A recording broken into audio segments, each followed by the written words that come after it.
This is so well put together. It's as well put together as I am, which is not very well put together.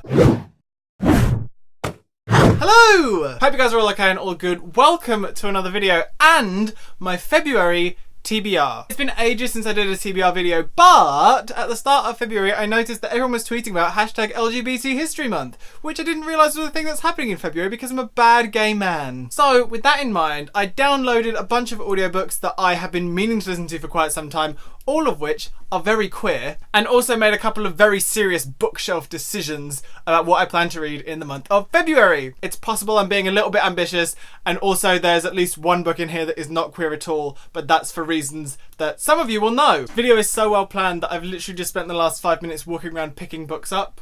This is so well put together. It's as well put together as I am, which is not very well put together, in case that needed any sort of explaining. So this is a mixture of audiobooks and physical books, and the first is one that I'm currently listening to, which is Call Me By Your Name by Andre Aciman. This was turned into a film last year and has received a lot of rather lovely awards attention, and I was going to go and see it when it came out in the cinema, but there was like barely any showings in my local cinema, so I just couldn't make it work. And actually, it's probably better that I read the book first anyway, because that is what we are supposed to do as readers, isn't it? We're supposed to pledge to always read the book before we see the film. So I'm listening to the audiobook of this, which is being read by Armie Hammer, who is also in the film. It's very hot, it's very sweaty, it's very pornographic in places. It's like literary porn, and I've just like listened to the peach scene, and it was just like the most surreal thing I think I've ever listened to in my life. It's really brilliant. I'm really enjoying it so far. It's one of these books that really does romantic longing really well, almost to a point where it's too intense, but it's like a very intense sort of longing. It's very enjoyable listening, and Armie Hammer has quite a voice on him. It's very, very deep. So that's quite nice to listen to in your ear places. The next is a book that I'm actually also listening to as an audiobook, which is The Inexplicable Logic of My Life by Benjamin Alira Sayens. I've been meaning to read this for quite some time. It's been sat at my bedside table TBR for absolutely forever. This is published by Simon & Schuster in the UK. I have been meaning to read it for ages, so I thought I saw the audiobook, I had a credit, I downloaded. I have done the thing. I'm really looking forward to listening to this. I'm a huge fan, I say this every time, of Aristotle and Dante Discover the Secrets of the Universe, so I'm really looking forward to listening to this. I think it's really absolutely lovely. I've heard great things. So this too. I've also downloaded the audiobook of The Last Romeo by Justin Myers. Justin Myers is a blogger who goes under the name of The Guyliner. He's amazing! You should definitely go and follow him on Twitter and read his blog. He's absolutely hysterically funny, so I'm really looking forward to listening to this. It's definitely one of my most anticipated books of the year. Ever since I heard it be announced in the bookseller, it sounded like something to be right up my street, like commercial, queer, grown-up fiction. So that sounds really fun too, so I'm really looking forward to that. Next on the audiobook front, I have The Miseducation of Cameron Post by Emily Danforth, one that I've been meaning to read for quite some time.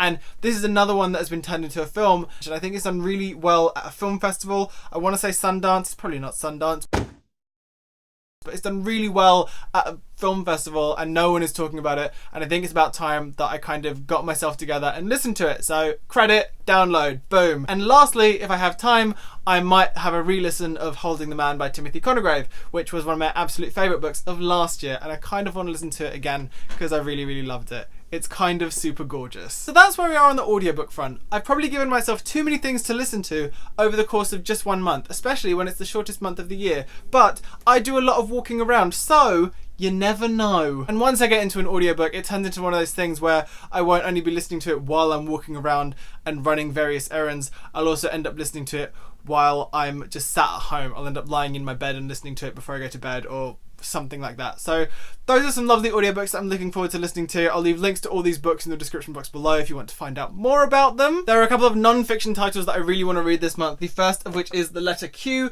Queer Writers' Notes to Their Younger Selves, which I've had sitting on my shelf for age. Well, I had it in my drawer at work for a really long time, and I thought, oh, I'm going to bring this home. So I brought it home and I put it on my bedside table TBR. So this is one that, because it's letters, I can sort of dip in and out of, which is going to be really fun. So a lovely bit of non-fiction in there. Brian Selznick is in here, David Leviathan's in here, Gregory Maguire's in here, some really cool people. So I'm really looking forward to reading that. And also one that's been on my bedside table TBR for a little while, since Yalk a couple of years ago, is Beyond Magenta, Transgender Teens Speak Out by Susan Coughlin.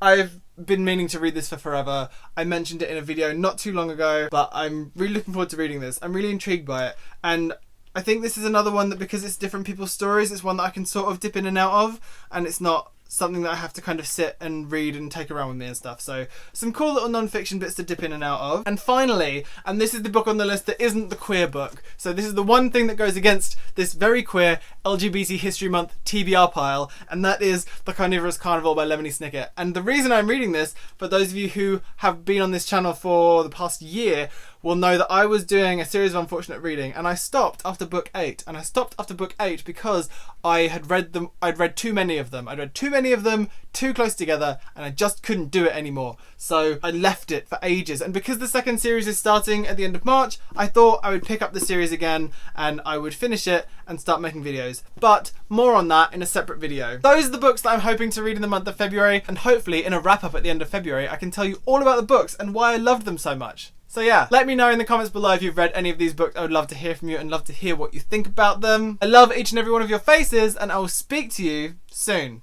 Bye! Talent, charisma, uniqueness, nerve and